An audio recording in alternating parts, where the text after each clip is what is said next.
cubicles over. Honk. All right, friends. With our one last honk, we are ready for Sonic CD. Give it up for our runners.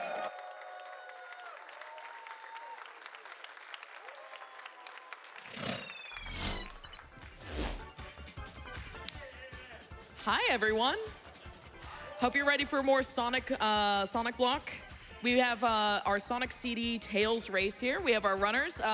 Starting from my left and going to the right, we have Sonikkustar, Finalflame, and Flying Fox. Just because we won't really have the time in the run to introduce ourselves here on the couch. Starting from my left, we have ShaneKilz. All right. Joeybaby69. Yo. I'm AmberCyprian. This is TGH, and this is Sonic and Tails and Tails and Tails and Knuckles and Eggman. But yeah, I think just a quick heads up, we are playing on the Steam version, and we will get into the rest of the game as we get going. So does anyone want to count us down? Oh, wait, before that, so these runners are playing on the Japanese version. If anyone knows how Palm Tree Panic Act 1 starts in the Japanese version, we go, woo, yeah. Yeah. So I think it'd be great if the audience in the back can all chant at the same time the music does. That'd be Sounds great. good. All right, awesome. A little reward for the JP soundtrack winning. All right, so I guess we'll count it down, all right? All right. So 3, 2, 2, 1, go! Woo! Yeah! So this is Sonic CD 2011. This game came out obviously in 2011. It's on Android, iOS, Steam, Xbox 360, PS3, and this is very different from the 93 version because you can play as Tails. You can't do that in the 93 version. You have to beat the game as Sonic to unlock Tails, and he can fly and swim just like in Sonic 3 and Knuckles. You can spin dash, but you cannot peel out like Sonic. And that was a stage. So in the US version, it's actually slower by 45 seconds RTA because the US version has a longer, clear jingle at the end of every zone. So it would, you know, for a marathon like this, it'd be faster to play in Japanese. Like, woo! So we have that fast flight bounce off of those speed shoes there. One thing you'll notice about Tails very quickly, because he can fly, he can cheese a lot of these levels that Sonic just simply can't. And that bounce is actually pretty precise to get off of those speed shoes. Thankfully, all the runners seem to have gotten it, and they managed to get far enough to be able to hit the signpost. Yeah, you'll learn throughout the run that this game was not designed for Tails in any way, shape, or form. Oh, no. Like, this game by design is a much more vertical platformer than any other side-scrolling Sonic. Tails doesn't care. But the boss fights are also very unique to this game. They're very unconventional. They have different amounts of HP and different ways to fight them. And also, you jump into this first boss fight to make him spawn faster, so that the screen's in the right position. Yeah, and we take advantage of our iframes to be able to just get all 3 hits very quickly. Eggman did not try his hardest there. All runners really close to each other. Speaking of runners, their PBs are around 3 seconds apart from each other. Yes, so Flying Fox has a PB of 1140. Sonikku just got a PB like maybe an hour ago in the practice room of 1142, and Finalflame has a time of 1143. World record is by Ralphomir with an 1138.93. Yes, and that shows that these runners are like really in par with their skill level. They're incredibly like talented. And this is all timed by in-game time. So for those of you following along at home, if you add up all the timers at the end of every stage and boss, you'll get their actual time that would be relevant to the leaderboards. But for all intents and purposes, for GDQ, we are using RTA. So all 3 of these runners did a pause buffer method where if they jump up the slope and fly, they can just fly through like the entirety of the stage. And it's important that they used a one-tap spin dash on the red spring that sends them up into orbit, essentially. But we're gonna move into Collision Chaos 2. There are several ceilings in this game that just aren't blocked. There's one, I think, that is. But for most part, that one in particular is not blocked. So you just fly up to the top. The wall doesn't extend all the way up. And we're gonna grab some speed shoes in a little bit. At some point. There they are. Yeah. And this actually introduces our first instance, I believe, of time travel.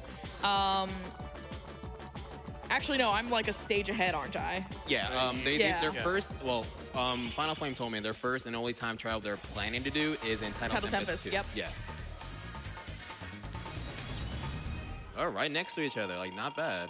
This is a really close race as far as RTA is concerned, for sure. So in Collision Chaos 3, they blocked off the ceiling for the beginning of Act 3, so you have to do the pinball boss. For some reason, they didn't consider it in any other stage, for whatever reason. I mean, that's great. And CD's 93, you could jump right over it with Sonic, but they patched this out for the 11 version. Yeah, they actually thought that one through. But if you like Sonic Spinball, I'm sorry. Because we're not going to be in it for very long.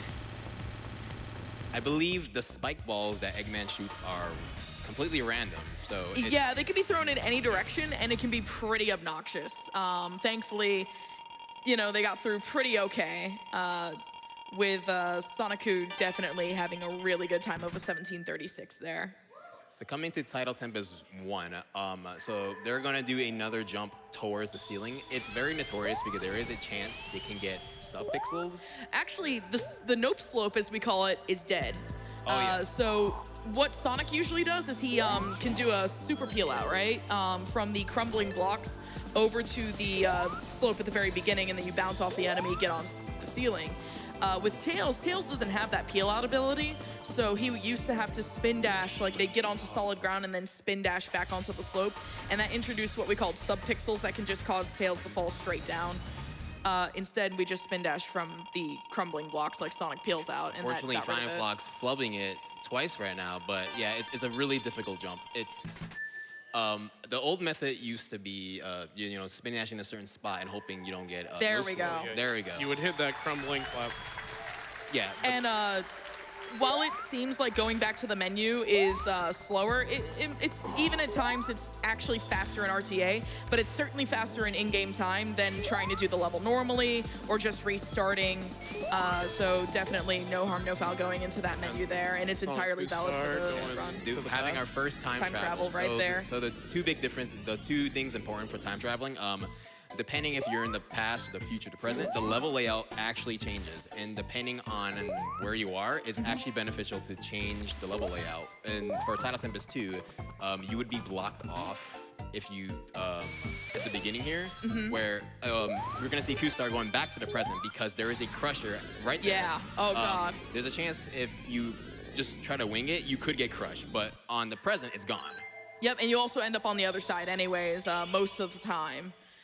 And time travel just saves like a lot of hassle, because I was shown the present route, like if you didn't time travel, and it's just like 5 obstacles before the crusher, and I'm like, this is obnoxious. No wonder you time travel. Yeah, so it has its benefits, but has its cons as well. If you have speed shoes leading up to a time travel, you will lose it. So in most scenarios where you would have the speed shoes to traverse through the level, but you're having a time travel ready up to go, you could stop your movement, which how to activate a time travel is to keep your momentum for X amount of time, so the time travel will complete. We need serious time for this boss. It's Oh, yeah, very, sure. very Yeah. difficult. Very difficult.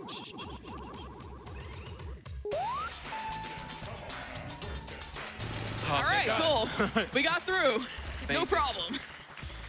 But no, actually, that boss is significantly harder as Sonic because in the casual playthrough, you're expected to, he has those bubbles around him, and you're expected to inhale all those bubbles to be able to actually access Eggman. Tails doesn't care because he can swim. He just swims up into the hitbox with invincibility active, and the boss only has 1 HP. So, there you go. Now, moving into, we're in Quartz Quadrant now. We're actually gonna stop time travel from this point forward. Anytime we activate time travel, we don't want to maintain enough speed to actually fully activate it. So that's because we want to preserve things like speed shoes and, you know, proper routes and everything. And most classic Sonic games, your top route is usually your fastest route. CD is not quite like that. There are top routes, and then there are bottom routes or mid routes that are just faster as well. I believe in Courts 2, they will try this again, where they want to keep the speed shoes and avoid any kind of time travel. Oh, yeah.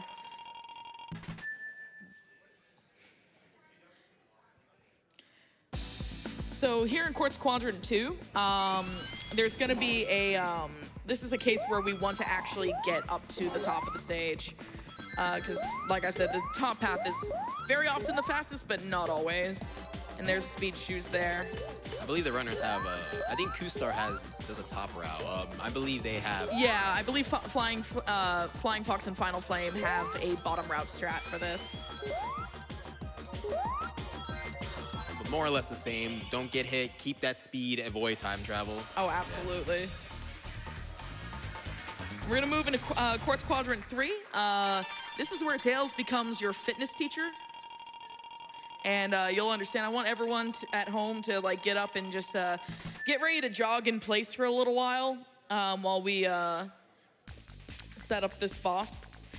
And once we actually get into the boss room, it'll be a great time for donations. And I'll let you know in just a moment, because it's just yeah, the boss is great. Yeah, so Sonikkustar try to do a spin dash on those like ramp slopes with the conveyor belt. It's really difficult. If you try to spin dash, if at any point you're in a slope while you do it, you'll just jump and, you know, fly, which will be really slow. Exactly. So we'd like to do, you have time for like 1, maybe 2 donations? Sure thing. We have $20 from Kirby Master. Kirby Master donating because he's sad about no more Nope Slope. This donation goes towards the Feed FF Pizza fundraiser. In other words, this goes to FF's donation choice. Which FF? The one that beats the other FF. Or Sonikkustar, if he wins too.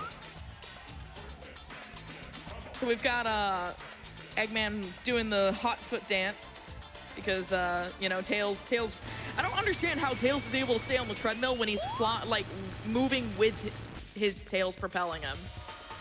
I don't understand. Like, with Sonic, it makes sense, but Tails should just go past him? Magic. Logic. One or the other.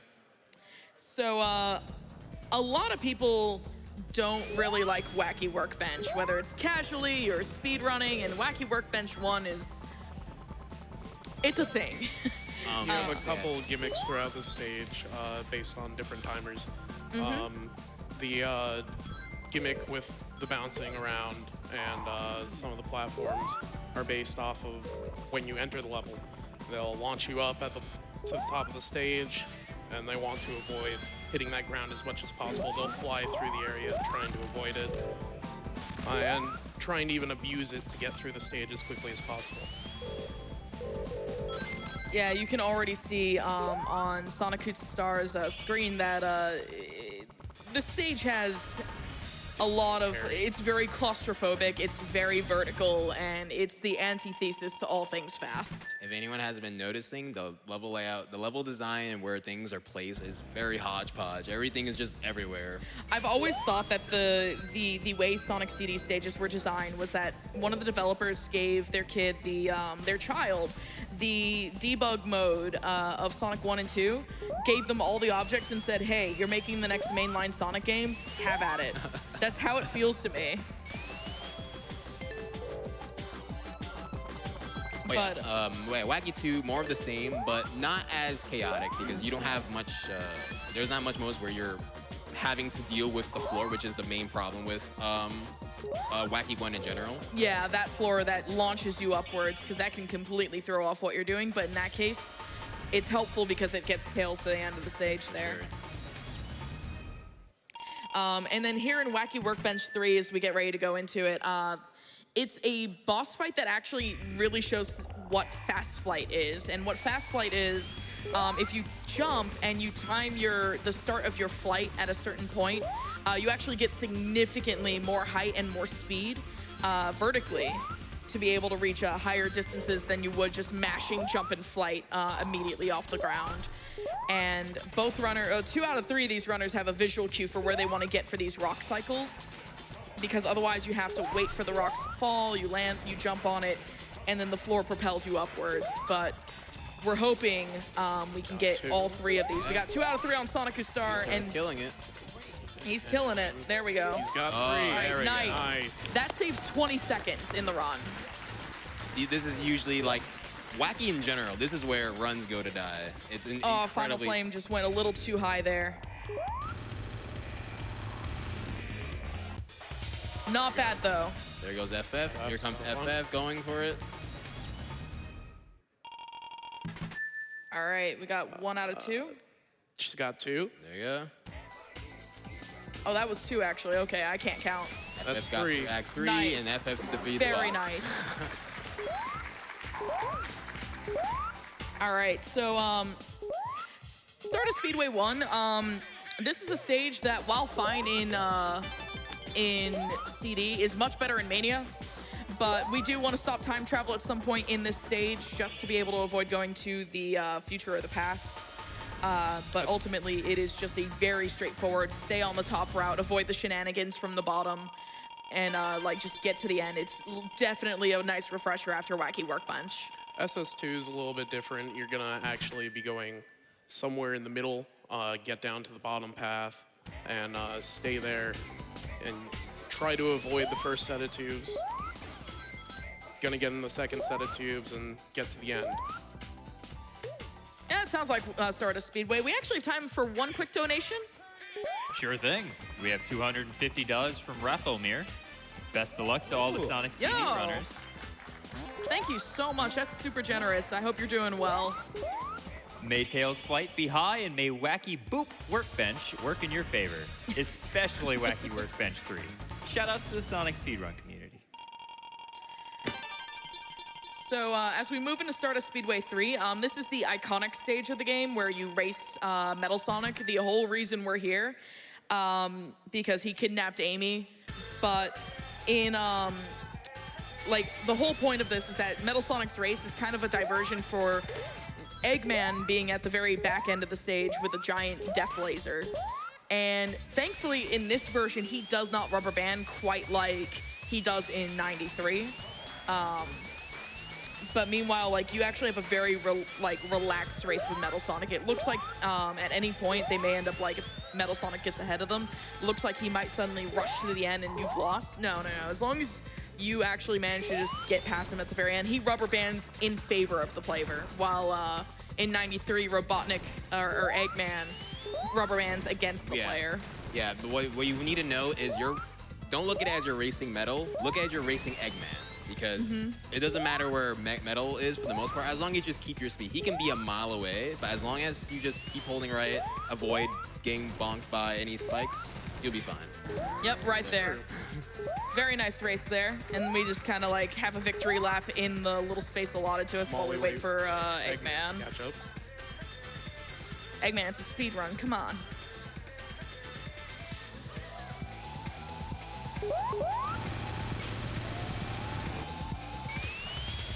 I forgot how jamming this soundtrack is. Oh yeah, it's amazing. So we're gonna move into Metallic Madness, which is the other CD stage that Mania adopted and was made better in Mania because it was just better.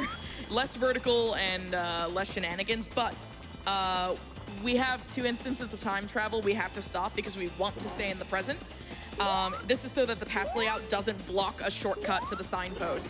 If you were to end up time traveling to the past, it can be kind of catastrophic because you have to go, instead of just a straight away through to the signpost, like so, that you have to go all the way up and come down. Yeah, you'd be completely blocked. And yeah, so if there's any stage you don't ever want to go to time travel is MM1. Yeah. You will.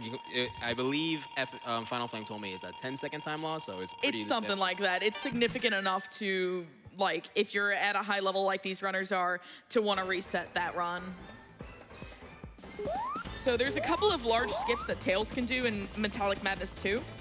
So once again, the ceiling for some reason is not blocked off, despite one of them being blocked off in an earlier stage. So we can fly across the ceiling not once, but twice.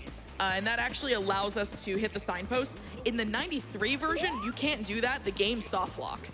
The signpost does not trigger at all. Yeah, in 93, you can get up that ceiling just fine, but once you get past the signpost, the game does not register as that, getting through the stage. Yeah, you'll just be kind of locked in that screen for who knows how long, until you want to reset, I guess. So Sonikkustar leading up to the final act. And for anyone who's keeping track of their times back at home, someone tweeted us. Let us know what the IGTs of these runners were, because none of us are keeping track. But we're actually moving into the final boss. Sonikkustar accidentally flying really up high and wasting lots of precious time, which is pretty difficult. If you want to go for a spin dash and you accidentally jump upwards, it loses so much time because Tails. These Fireflies, by the way, the real final boss. Let's be completely honest. Their hitboxes are extremely frame dependent. It's really difficult. They make them look easy, but you can really miss them if you mistime it. Sonikkustar Elite to the final boss. There is what I believe is a 2-frame double hit where Eggman will fall downwards and Tails can get a hit at the very beginning and 2-frame to get the hit. Oh, there. Nice. Got it. So you can also pause buffer that. The reason why that's actually really scary is Tails. The boss itself is easy, but that in particular is rough as Tails because his jump height is significant. That is a bit shorter than Sonic's because his hitbox is smaller. So it doesn't quite allot him the same amount of space to do this. And final hit will be time on Sonikkustar's screen. Leading up to it, he's gonna fall. There you go. Time on Sonikku. Excellent time there. Same thing coming up on Finalflame as well. Just seconds behind time.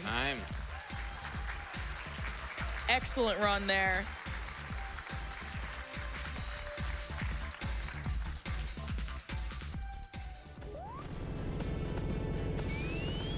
And Flying Fox not far behind at all. Like, these runners are very, very close together. I believe if anyone timed it by IGT, I believe that they're probably Be even still like, closer. yeah. Excellent. That's so good. I don't know who I'm thinking, but like, that was an amazing race. Great for all 3 runners. Good job. Glad I could provide some quality commentary. Oh yeah, like you and the crew here, like absolutely I'm just fantastic. Here. I'm just here.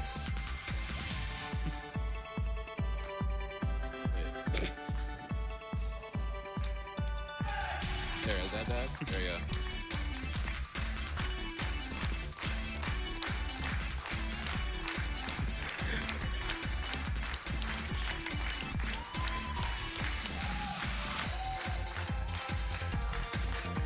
But seriously, thank you so much to the 3 runners for having us on the couch. It's been fantastic commentating.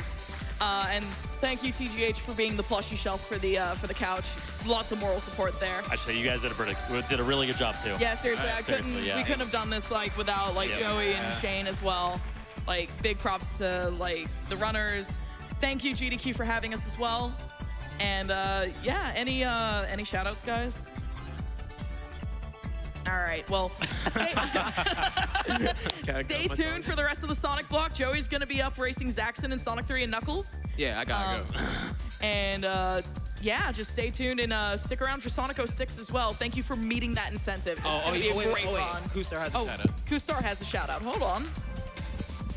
I just want to mention all the people throughout the years. Like the past 3 years, CD has gotten like a big explosion in popularity in the community. You know, it used to be just Flying Fox, but over the years, you know, more people have joined to the point where I guess we now have a 3-way race here. So, woo! Shout outs to the CD community. Yeah, whole bunch of folks in the community. Cronoon, Madchaz, all them good folks. You know, thank you guys so much for all the support over the years. So, it's been a blast. All right, I think that's about it for us. Thank you so much, all. Have a good rest of your GDQ.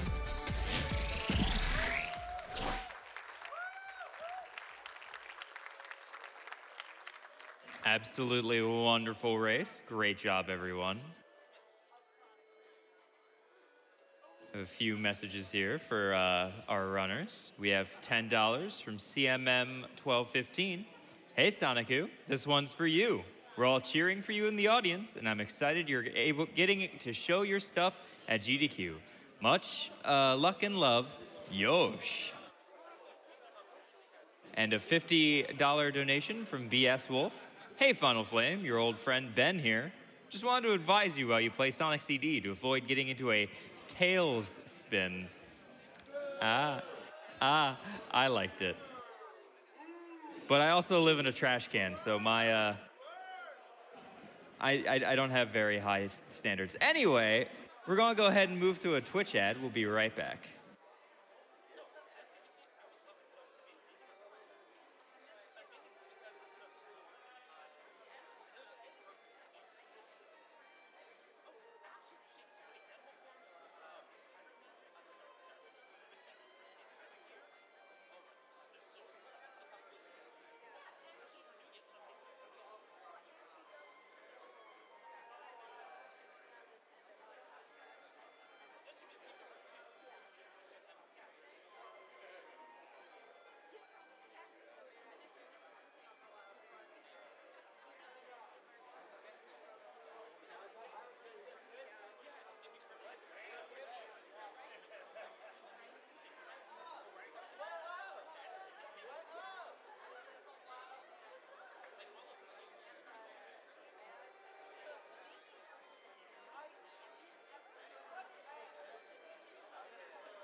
Good afternoon, friends. You're watching AGDQ 2020. We are raising money for the Prevent Cancer Foundation. We're smack dab in the middle of the Sonic block. I'm gonna go ahead and throw a few ads from our sponsors here.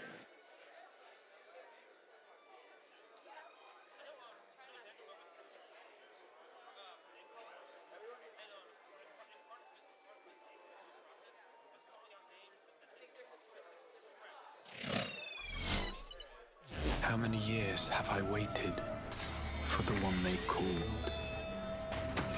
the Warrior of Light? If history must be unwritten, let it be unwritten. Become what you must. Become the Warrior of Darkness.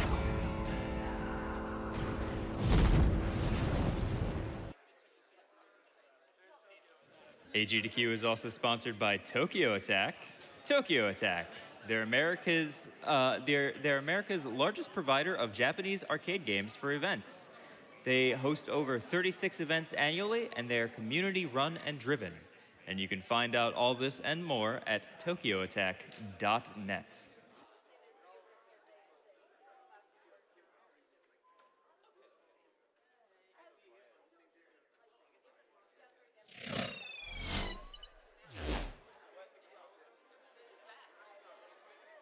Welcome to AGDQ 2020 and Knuckles. Next up, we have Sonic 3 and Knuckles.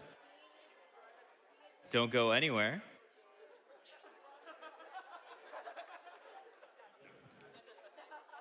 Dancing sure has changed a lot since I last paid attention to it. All right, friends, we got our interview coming up for the Fallout Anthology with TomotoAngus. What's up, AGDQ 2020? I'm gonna assume that's not for me, and if it is, then what the heck is wrong with you guys? I am Keizaron, and I am joined by TomotoAngus. How are you doing tonight? I'm doing pretty well. How about you? Well, I'm pretty excited for some Fallout nonsense. So let's get into the nitty-gritty of everything. Why? Why 5 games? It started with 1, and it quickly devolved into 2, then 3, and then may as well go for the whole sweep. Like, was it like a community challenge of any sort, or were you just really bored one day? No, it was specifically one guy, Dr. T-Chops, who's around Of course a lot. it's Chops. Yes. Of course it's Yeah, Chops. of course. I was running Fallout 4, and he's like, so when's New Vegas? And I'm like, oh, probably next week. And then after that, he's like, so when's 3? And then after that, when's Anthology? So, yeah. And then you just decided to do it all at once. Yeah, it's been a long time coming, and a lot of effort's gone into it over the past 2 years now, so. Now, each game, obviously, there's like some similarities between stuff, but there's also a lot of differences.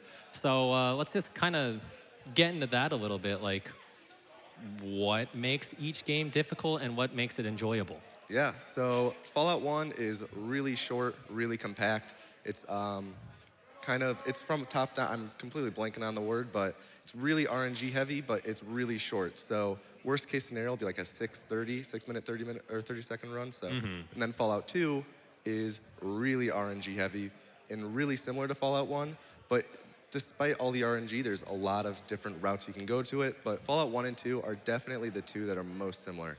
Then you get to Fallout 3, and you're into the 3D, and it's just, it gets out there real quick. So Fallout 3, tons of just glitching through walls, walking super fast. You get to New Vegas, you turn into an airplane, and then Fallout 4, you put on 8 pairs of pants, run like Sonic. So yeah, despite the similarities between the games, they each have their own unique aspects to them. Now, when new Fallout games come out, are you just going to continue to add them to the list and do them all back to back still?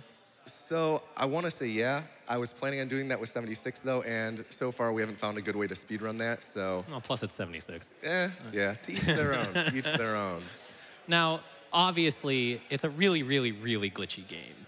Like games, excuse me. Yes. And I got to get used to the fact that you're running 1,000 games. Yeah. But what are some of the really cool tricks, and what are some tricks that you're not really looking forward to doing? Yeah, well, as I just mentioned, on Fallout New Vegas, we have a glitch that pretty much turns you into a plane. Originally, there was a glitch called reload dashing, where if you have a gun that has a 1 bullet at a time reload animation, you swap ammo and then do this crazy thing where you unequip it and hold forward the whole time, you get slingshotted forward a little bit.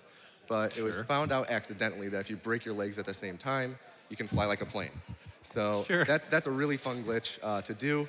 Kind of tricky to get, but once you get it, you soar. And then my least favorite, though, is in Fallout 4, which is, as I mentioned earlier, you put on 8 pairs of pants because it's about 8 minutes of loading screens while you pretty much corrupt your save 8 times or 6 times. And each time you put on a new pair of pants, though, you get 20% extra movement speed. None of that is coherent at all to me, so we're going to lean on some social media here just to kind of carry us a little bit. So let's start with @ErrorProne1987. Favorite game out of the run, and which game have you practiced the most? Yeah, well, I see that question as double-sided, because to me, Fallout New Vegas is the best of the series, like casually. But as a speed game, Fallout 4 was my first one. It's hard to break away from it. It keeps calling me back no matter how kind of convoluted the route gets. And it's just, sometimes I get lost in the middle of the route, and I've been running it for 3 years now. So, but something about it just keeps calling it back to me. So easily my favorite speed run of them, and the one I keep coming back to and practicing. Absolutely. Moving on to Frankelstein, like the name. What do you love more, tomatoes or Angus beef? I actually hate tomatoes. What? Yes, despise them. They're gross. They have a weird mouthfeel. It's like biting into a bad watermelon. Yeah. That wasn't the answer I was expecting. All right, so I can tell you my answer to this one. Have you lost your mind? And if not, which power armor is your favorite? And this is by some kind of fox. So, have lost my mind, yes. But still will answer the power armor thing. I like the Nuka-Cola themed power armor from the Nuka World DLC in Fallout 4. It's pretty sick. Nice. Okay, we're gonna have one more social media question, and this one's a big one. It's from @It'sJabo. Will you marry me? Come to GDQ first. Well, anyway, let's end this on a bit of a lighter note. What game are you looking forward to watching here?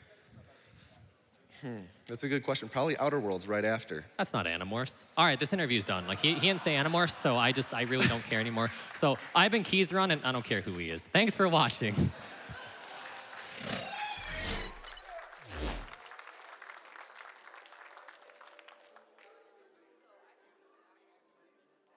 Stay tuned for the Outer Worlds, which is definitely going to be the most sought after and most watched game of the marathon, clearly. What is Animorphs? Hey, let's read a few donations while we're still getting set up for Sonic 3 and Knuckles.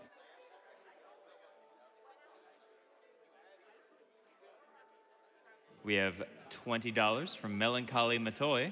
Hey all, Sonic CD is one of my favorite 2D Sonics. Second time seeing a run of this, and so far it's looking incredible. Shoutouts to the couch commentary and the Sonic speedrunning community. $10 from Princess Madeline, donating while Lizstar is on mic, Amber is on couch, and Flying Fox is on stream. Greetings from the Frame Fatale's Discord. Yeah, that's all I got. My money's on Fox, so donation goes to her choice.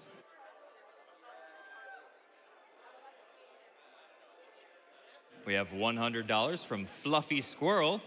No comment, but thank you. And nice name, very cute. We have $711 from Flabort. Here's to double the amount on this incentive. Looking forward to this run. Also, am I going to hear a bigger honk or hype from the crowd? I heard a hype.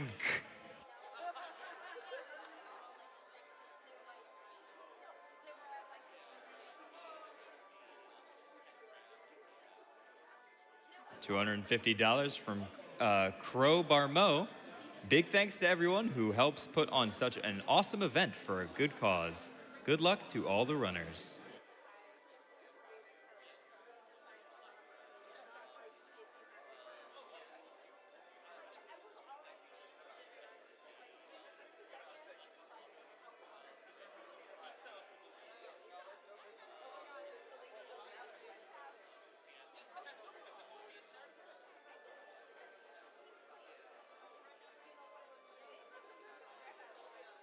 $250 from Chris138.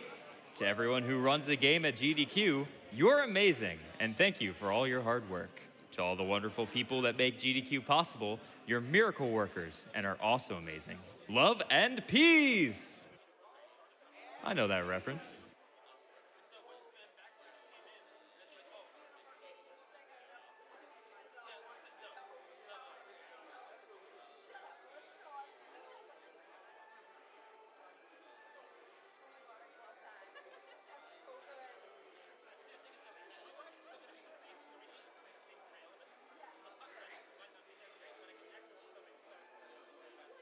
Shoutouts to the unofficial, official AGDQ dancers in the front row. Y'all make me smile between every run. I'm so glad you made it to Orlando. Can I get an unofficial, official AGDQ dancers hype train going? $5 per dancer. Choo choo. That was $20 from Stellara201. Thank you so much, friend.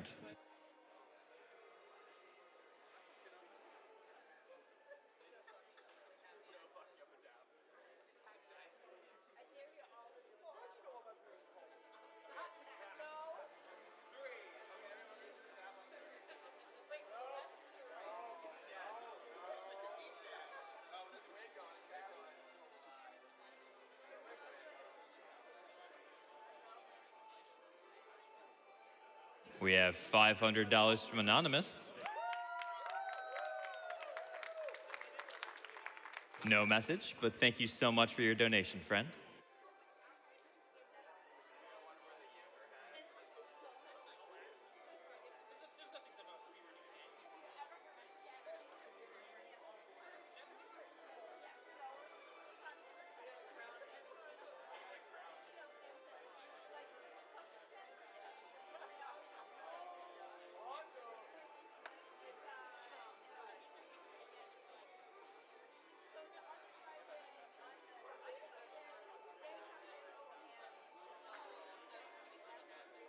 We have $27 from Armadillo64.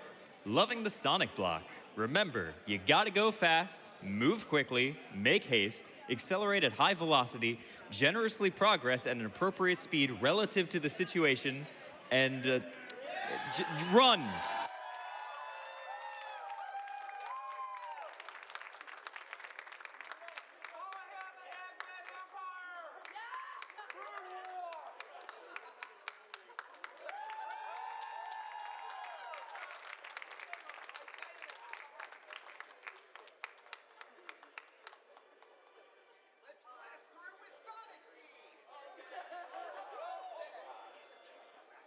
$50 from Jess W. watching the Sonic block from the crowd with my partner and my brother at our first ever AGDQ. This community is awesome. Thanks to the runners for blowing my mind with these Sonic games I love so well. Best of luck and have fun. Honk!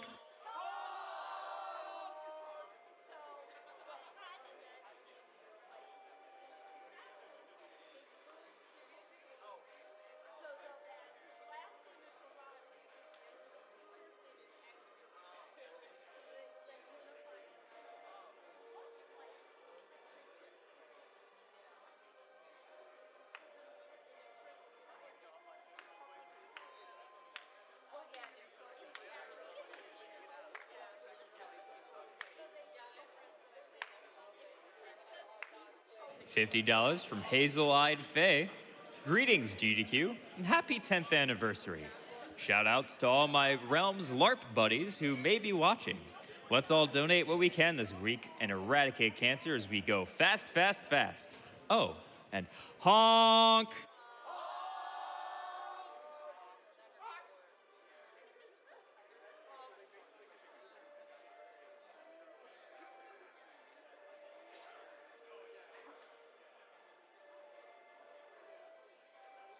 $100 donation from Green Intern.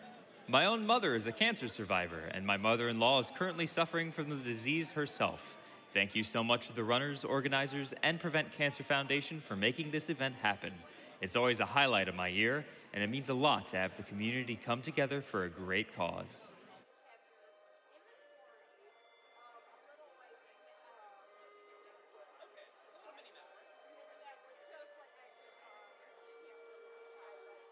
We have $20 from Dance Dad.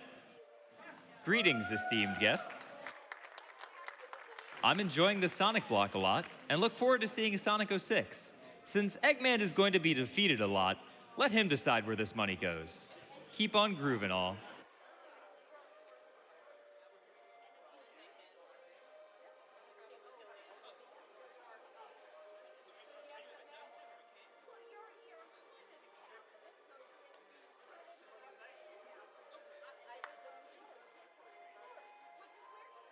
Can we get a shout out, by the way, to the amazing Eggman who's sitting around here?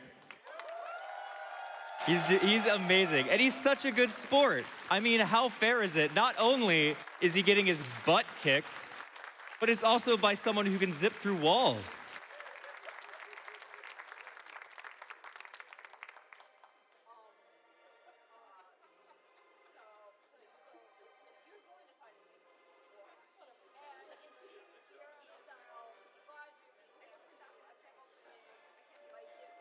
We have $25 from Watch Out, Piggies. Sonic 3 and Knuckles was my jam back in the day. I'm thrilled to see what's in store for it.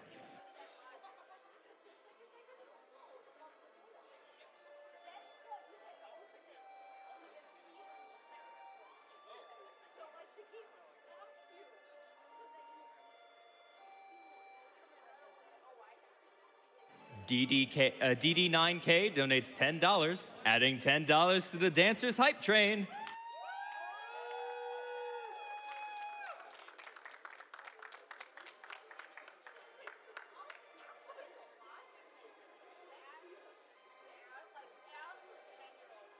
We have $200 from Daresami saying the best line from the greatest philosophers of our age: let's be excellent to each other.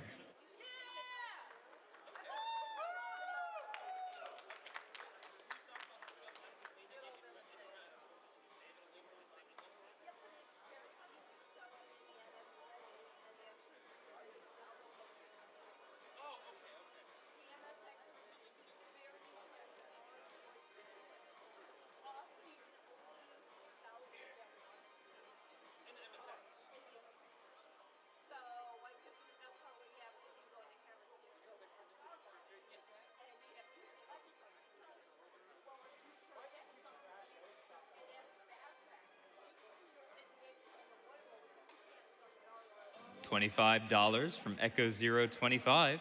My dad just finished his last round of chemotherapy. Here's some cash towards preventing future first rounds. Congratulations to your dad, friend.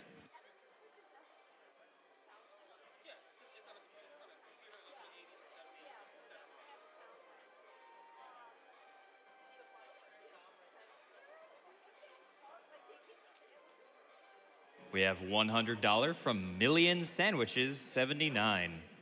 Happy GDQ, everyone. Thanks so much to the runners, organizers, and staff for making this event go off so well each year. It's responsible for some of my best friendships, so let's all join together to raise as much as we can.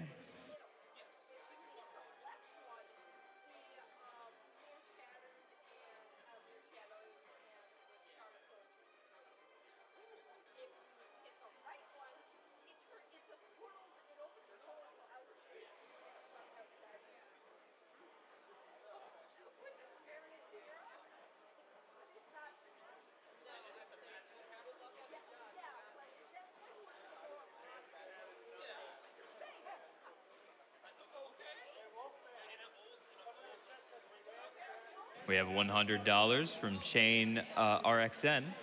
Here's my first donation of the week. I look forward to this week all year.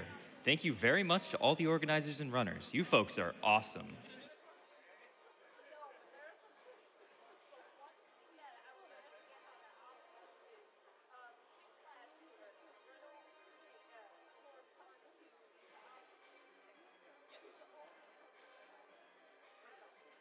We have $15 from Regime Leader. I just want to do a shout out to my boy Bruce, who inspired me to be a part of the Sonic speedrun community and made this donation possible. Can I get a honk?